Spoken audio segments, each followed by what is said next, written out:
This is Diana Sullivan in Austin, Texas, and what I'm going to do next is U-shaped knitting. That is, it is a big piece of stockinette like the circular knitting I was doing, but it's open on one end, so when it comes off the machine it can be opened out like a book.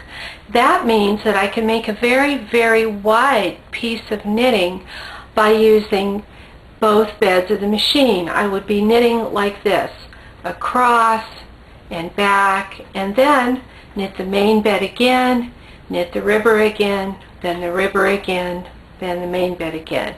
And I think the easiest way to show this is to get busy and do it. Here's the needle arrangement. It's set up for full needle rep. For my sample, I'm going from 15 to 15. The end needles are on the main bed, and I'm set at half pitch so that the two beds are offset, the gate pegs do not match up.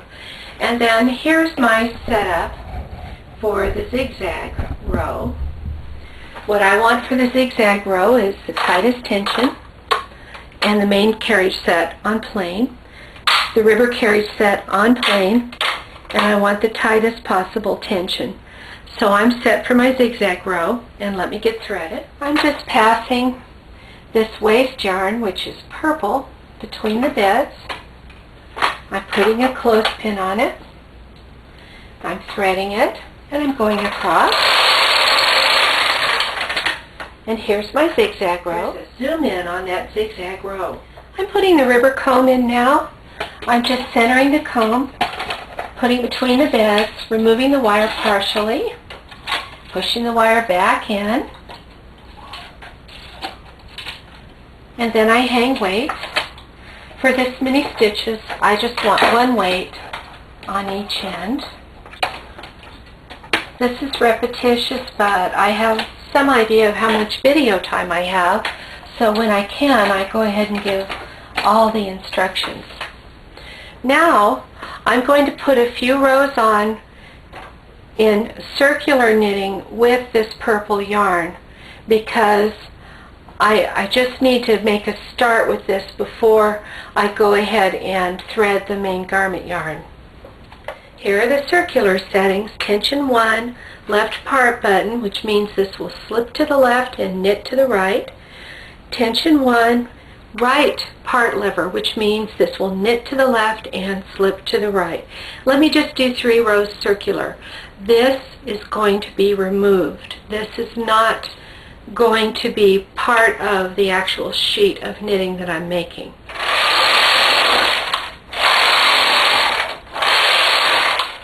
Okay, I'm going to thread the main garment yarn. I just cut this purple yarn, which is the throwaway yarn, and I tie the main yarn to it. And then I'm going to go ahead and use a hook. It's a latch tool to bring the yarn down in between the two beds.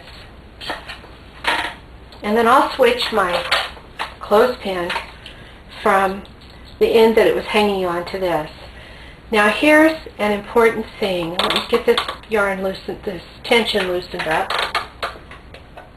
I've loosened the tension on both carriages, and I'm going to be changing the settings every 2 rows. So the one important thing that's a takeaway from this is how to keep track of it if you should happen to be interrupted while you're knitting. Now, for these first 2 rows, I am going to, on the main carriage, slip to the right and slip to the left on the ribber. And what that's going to do is knit across the main bed, then knit back on the ribber. So let me get those first 2 rows knitted.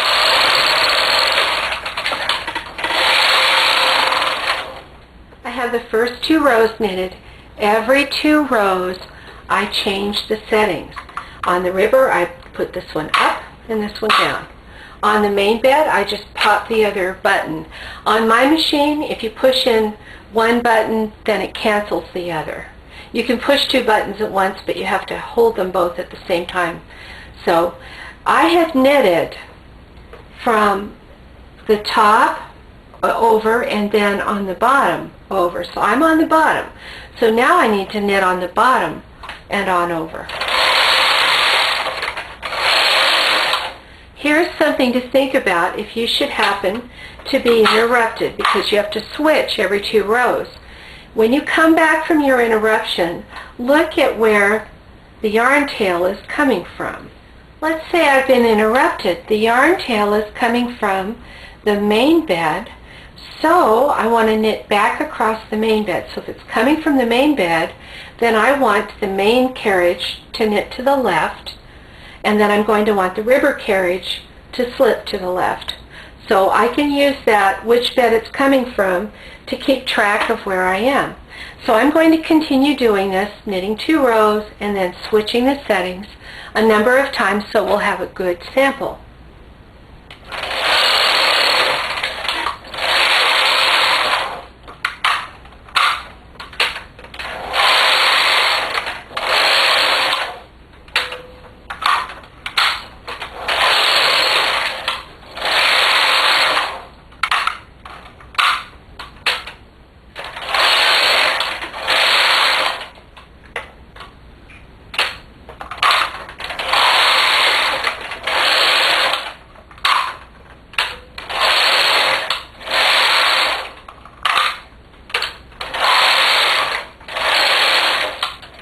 I think I've done enough rows to have a good sample, so I'm going to go ahead and cut the yarn and take the sample off the machine with just open stitches at the top by knitting across and back and catching it.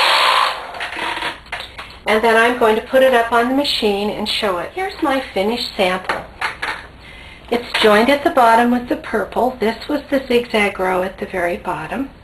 And suppose I were to cut and remove that zigzag row. I got hold of an end, and I'm just removing that.